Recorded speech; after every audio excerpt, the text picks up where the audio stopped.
15 octobre passé na maanaam Bercy jeex na waaye ci ginnaaw loolu avant Bercy di tàmbale coow li bëri woon na ndax xuloo ak xeex ay chaise yu naaw saagante dafa amoon ci ginnaaw ñan ñoo ko jiite kan nañ doon saaga lu waral xuloo beeg xeex beeg xëccoo bi tey ki ñu seet si muy Babacar Touré nekkoon France yàgg fa moom ci boppam dina présenter boppam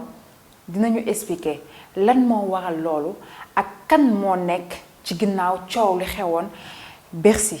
balaa tàmbali ba ñu seeti Babacar. waaw Babacar Touré laa tudd journaliste la donc directeur de publication Kéwoulo Info. En fait est-ce que wax ni ay pro Karim yi rek la c'est trop réducteur parce que li xew tey France mooy dafa mel ni il faut retourner encore en arrière xam ne il y a dafa am histoire bu yàgg boo xam ne contestation la weddi ay autorités sénégalaises aussi loin bi ñu mën a remonter dans l'histoire dañuy dem 1999 Abdou Diouf lañ ko njëkk a def dafa ñëwoon li ñu naan le palais Bourbon. ñu war ko Babacar balaa ñuy ñëw ci histoire ñu fàttali ñu ñuy seetaan lan moo xew France li xew France mooy madame Mbacké mu nekk vice-consul ambassade du Sénégal foofu ca France nekk tamit marraine Pape Diouf ca Bercy ba moom moo ñëw léegi bi mu ñëwee mu am ay xëccoo xulloo xeex yi fa amoon ba ñu sotti ko farine moom ak délégation comme ni ma ko waxee ci début ba mu am ay xulloo xeex sàndante chaise léegi ñu ñëwoon seet si la pour nga wax ñu ñan ñoo nekk ci ginnaaw loolu ñan ñoo nekk di def loolu France parce que bu ñu fàttali ko président Macky Sall tamit amoon fa même problème ñu sotti woon ko tamit farine léegi loolu taxoon waaw li may fàttali li may su may dama bëgg juste tenir benn précision Awa Diop Mbacké mooy vice consul Sénégal consulat ba lay liggéey pas ambassade ba maa ngi dellu woon un peu sur dans l'histoire ki ñu ko njëkk a def mooy Abdou Diouf dafa ñëwoon je pense en 1998 ou 99 dafa ñëwoon visite palais Bourbon dañ ko invité woon pour déglu ko mu wax ne la ma fa xew opposition boobu Abdoulaye Wade moo ko incarné woon dañoo mbabboon dem foofu te yuuxu Abdou Diouf c'était la première fois ñu def ko bi ñu ko defee la deuxième autorité sénégalaise bi nga xam ne a été victime de ça Pape Diop la woon 2012 boobu il était le président du Sénat boo jógee président de la République Assemblée nationale Sénat moo ci topp donc troisième personnalité de l'État moom moo ñëwoon keroog doon def benn rencontre ak sénégalais yi au sein de du consulat retour du bâton madame Awa Diop Mbacké mii ñu yooxu barki démb moom moo dirigé woon équipe bi nga xam ne ñëw nañ fa yuuxu Pape Diop saaga ko moom ñoom Momar Askosène Momar Ndaw ak seen kii ak ay ministres yu bari ñu yuuxu leen ba keroog discours bi ñu bëggoon a def c'était pour discuter ak nit ñi sur les appels entrants au Sénégal mujjee ñu ko woon def madame Mbacké Awa Diop Mbacké mi moo ko dirigé woon ak ñoom Tamsir Faye donc tey kooku bu ñu ko fekkee moom it yuuxu ko sotti ko farine dañ koo delloo wecc itam rek ce qui s'est passé ci Bercy bi parce que bien avant ñu yegg ci Bercy bi bul fàtte ni tous ceux qui nga xam ne même ay artistes lañ c'est-à-dire artistes dañ koy xamee loin du champ politique mais du moment bu ñu ne dañuy dugg ci champ politique automatiquement dafa am ay contestataires ay nit yoo xam ne ñu ngi France ñu ngi Paris dañ leen di jëlee comme cible Youssou Ndour préparé woon nañ ko ci Bercy bi parce que dañu organiser campagne de boycott de Bercy moo xam ne daa ngi fàttaliku Assane Diouf mu ngi woon ci active ba naan bu kenn dem Bercy mais enfarinade bi nga xam ne moom lañ gisee barki démb jotuñu ko woon def waa kër Youssou Ndour ñan ñooy ñi nga xam ne ñooy sotti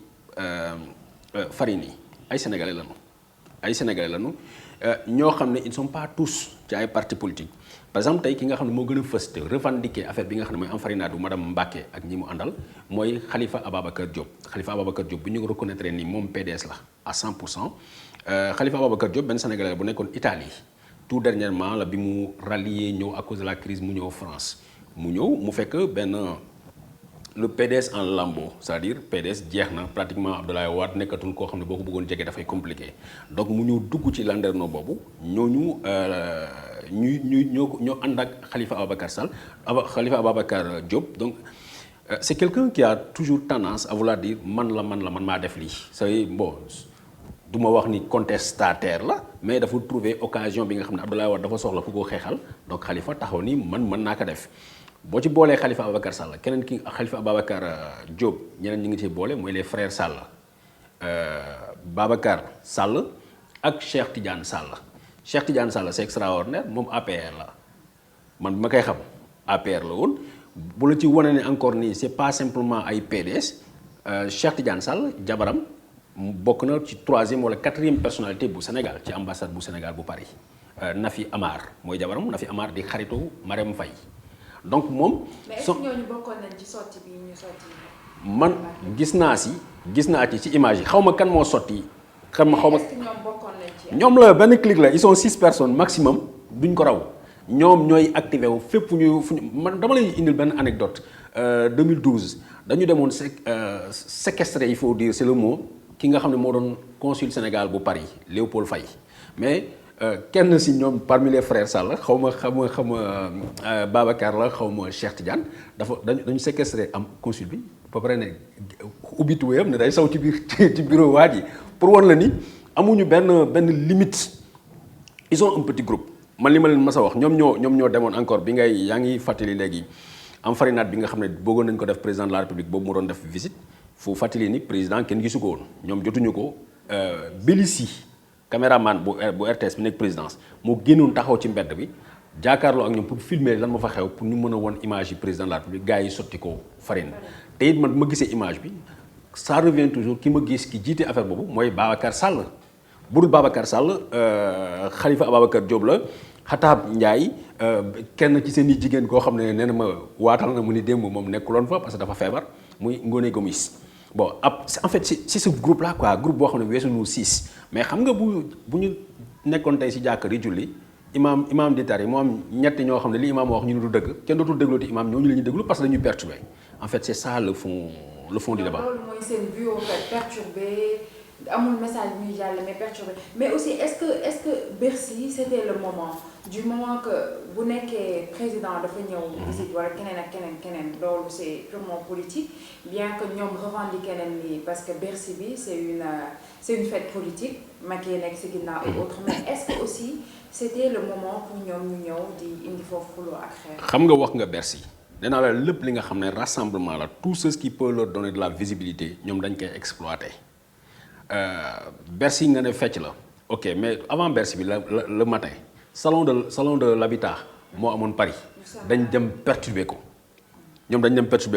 keroog bi ñu reyee étudiant bi Fallou Sène comment il s'appelle Saint-Louis ñoom dañ def seen délégation à 23h Paris période bii nii 23h fekk nit ñi nelaw nañu pratiquement dañu dem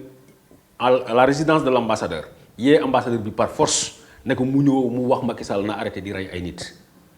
ambassadeur ban pouvoir la ci am ci loolu mais il faut que ñu marquer le coup c'est-à-dire tey ji bu ñu ne jàpp nañu Ousmane Sonko convoqué nañ ko je pense que même qu'ils avaient fait bi ñu radier Ousmane Sonko de la fonction publique xam Macky Sall nekku fa mais ñoom manifester nañu c'est-à-dire toutes les occasions bi nga xam ne dinañ ko def ñu mën leen wone ñu wone ni ñoom ñooy perturbateurs yi en fait c'est des pour lan moo tax ñu bëgg nit ñi xam mais parce que tout dernièrement quand il y a eu l'affaire Assane Diouf fàttali naa Sénégalais li nga xam ne lu important c'est-à-dire il y a une jurisprudence Souleymane Jules Diop ku dàq saaga ku dàq sànni xeer les autorités dañu am tendance woo la jege loola seen bopp neexal la donc depuis booba nit yu bare danañu jël topp tànkam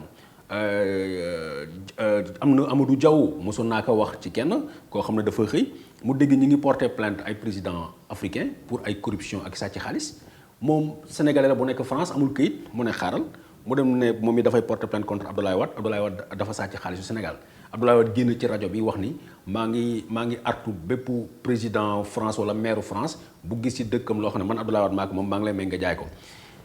waajaa ngi noonu koo xam ne Amadou Diaw amuloon këyit mais tout de suite le fait que Abdoulaye Wade tontu na ko RFI jàllale ko rajo yëpp wax ko waaw un petit Sénégalais dérangé na le président de la République le gars ci loolu la jaar mu ne def nañ ko jox këyit autorités yi françaises yi autorités sénégalaises yi ñëpp diñ daw si pour ñëw gisee ak Amadou Diaw def ko genre leader en quelque sorte c'est-à-dire les gens dañu am problème de légitimité problème de visibilité léegi occasion yu mel nii daf leen di may ñu dem ñu def ko quitte à ce que ñu gagné si quitte à ce que ñu bañ ci gagné mais l'essentiel nañu jàpp ni seen tour la pour corroborer loolu comment il s'appelle Khalifa Ababacar Diop dafa defar page Facebook am envoyé na ko tout le monde pour wax ni en fait lii man maa ko créé parce que non daf koy revendiquer il faut pas que mu doon keneen keneen ku ko wax ne yaa ko def du dëgg man Khalifa Ababacar man maa ko organisé parce que avant ñu dem ci Bercy bi dafa créer page Facebook bu tudd boycott de Bercy mu wax leen dañuy def opération bi léegi mu ngi daanu ci contexte boo xam ne dama koy c'est très important ma souligner ko parce que madame Awa Diop Mbacké mi nga xam ne parce que elle n'est pas la personnalité la plus importante dans ce groupe bi rakku Macky Sall la mu ngi ci groupe bi magu Macky Sall du moins Rokhaya Sall la tudd tey ce matin rek wax naa ci ak moom. waaw mais parce que Macky comment on appelle madame Mbacké le fait que bi ñu ko tuddee marraine ci information yi ñu amee Paris dafa woote présidence ne leen mën nañu ndayalee xew bi te bu ñu mën ndayalee xew bi Macky tax ñu ndayalee ma ko te man amul ma fa joxe ñu jox ko 10 000 euros parce que 6 millions et quelques pour na ko jëndee ay billets moom ak waa parti am pour ñu dem jàppale Pape Diouf. Qu'est-ce qu'elle a fait dafa organiser këram benn genre dafa loué salle organiser genre xawaare woo ay géwélam ak ñi nga xam ne moom la ñuy tàccul parce que il est très contesté waa APR si seen biir depuis très longtemps wax nañu bëgguñu ko nañ ko fi jëlee xeex yu bari am na ci diggante bi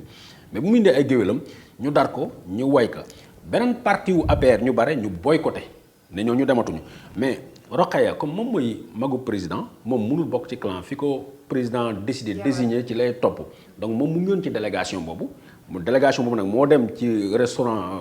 restaurant bar boobu takkalu ak Bercy le temps ñu préparé pour dugg ci Bercy mais ce n'est même pas à l'intérieur du stade Omnisport mënuñu fa dugg noonu ku amul billet mënu fa dugg te sécurité bi dañu ko renforcer tellement que j'avais toujours dit que loolu mënut a nekk mais li ci important mooy ñoom ils n'ont pas jëliwuñu j'avais toujours wax naa leen ko tout le temps ñu ñuy def loolu ay sénégalais lañu ay sénégalais en manque de reconnaissance ou bien en manque de légitimité ou bien ñi nga xam dañuy xalaat ni ñoom war nañu mën a bokk te kenn boolew leen li ma leen préconiser woon mooy dem waxtaan ak ñooñu parce que au fur et à mesure ñuy def genre image yu mel ni image yu déshonorante bi nga xam ne pour Sénégal président de la République jusqu'à présent rëcc na kenn dóoru ko farine kenn dóoru ko nen mais un jour ou l'autre président de la République ci boppam dina dox ci mbedd ba tase ak ñoom. D'accord mais li ñu bëgg a xam Babacar mooy aussi et la sécurité dans tout ça sécurité française. La sécurité lan la siy joué parce que ñoom li ñuy def trouble à l'ordre public la. non c'est pas considéré comme trouble à l'ordre public. En tout cas en France lii acte politique la y a pas de violence physique. boo nekkee non mais président de la République bu France sotti nañ ko farine nit ki bu fekkee ne porté nga plainte sax au maximum la personne lan lay risqué rappel à la loi mais amul prison amul amende amul dara lenn nga mën a def bu ñu la dóoree gaañ la ak yooyu nga porté plainte fekk identifié nga ki nga xam ne moom moo la violenté moom laay wax kenn. parce que beneen dëkk la du Sénégal bu nekkoon Sénégal ba tey jàpp nañ. non tout de suite trouble à l'ordre public parce que trouble à l'ordre public quand c'est politique. parce que la France dafa tàmm di gérer genre dossier yu mel noonu ay opposants aux politiques opposants aux étrangers di ñëw ak seeni population di xeex ci territoire am daf ko yàgg gérer donc lii tey maa ngi doon waxtaan ak kenn sax mu ni ma ki ñu toj baaram moom dafa porter plainte contre gars yi parce que am na ñaar ñoo xam ne interpellé nañ leen mais man vérifié gu ma xam ndax dëgg la wala dëgg mais même bu ñu leen interpellé rappel à la loi lay doon amul condamnation amul prison d'autant plus que ñoom seen slogan ils se battent pour la démocratie lan moo nekkoon seen slogan Macky dictateur ñeneen di yuuxu naan Macky ñeneen la Macky dictateur donc du coup au-delà des policiers yi nekk en tenue y avait des policiers en civil mais tant que amul confrontation dóorante mënuñu jàpp kenn lu ñu mën a def mooy séparer en un moment et puis ce qui est extraordinaire dans ça bu fekkee ne am na sax ñu gaañ au plus garde à vue 24 heures la du ko weesu.